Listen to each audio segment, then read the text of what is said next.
ये कहानी है एक बूढ़े माँ बाप की। उनका एक ही बेटा था। बेटे का सपना था कि उसे एक बड़ी यूनिवर्सिटी में पढ़ना है। बेटे के सपने को पूरा करने के लिए माँ बाप दिन रात मेहनत किया करते थे। उसके पिता डबल शिफ्ट में काम किया करते थे और माँ भी घर घर जाकर नौकरी किया करती थी ताकि वो अपने बेटे को पढ़ा लिखा कर कुछ बना सके। कुछ दिन के बाद जब पैसे इकट्ठे हो गए तो उसके माँ बाप अपने बेटे को एडमिशन दिलाने के लिए यूनिवर्सिटी ले गए।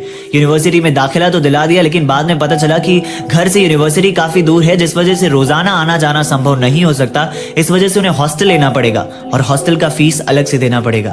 ये सुनकर माँ बाप निराश हो गए क्योंकि हॉस्टल के लिए पैसे उनके पास नहीं बचे थे। तभी माँ ने अचानक से कहा कि आप मेरे बेटे का दाखिला कर लीजिए, मैं आपके हॉस्टल के फीस भी भर दूंगी। माँ घर पर आती है और अपने पति से कहती है कि ये मेरे गहने आप गिरवी रख दीजिए।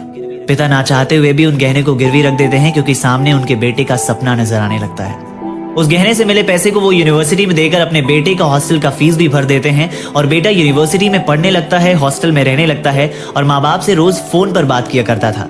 एक दिन घर की बनी देसी घी की मिठाई और पराठे लेकर माँ बाप अपने बेटे से मिलने उसके हॉस्टल जा पहुंचे। वो बेटे से मिलने ही वाले थे कि तभी बेटे के साथ एक लड़की भी थी।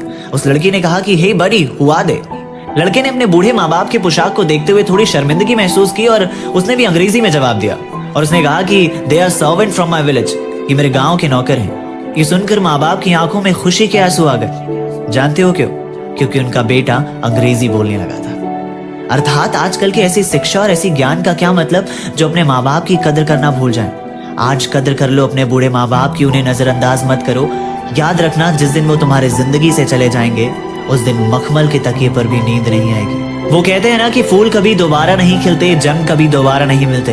मिलते तो लोग हजार हैं जिंदगी में, मगर हजार गलतियां माफ करने वाले माँ बाप दोबारा नहीं मिलते। अगर आपको मेरी कहानियां ऐसे ही पसंद आती हैं तो मेरे चैनल को जरूर सब्सक्राइब करेगा, मेरे वीडियो को लाइक करेगा और ये वीडियो हर हिंदुस्तानी तक पहुंचा दीजिएगा ताकि उनकी सोच बदल जाए। शुक्रिया।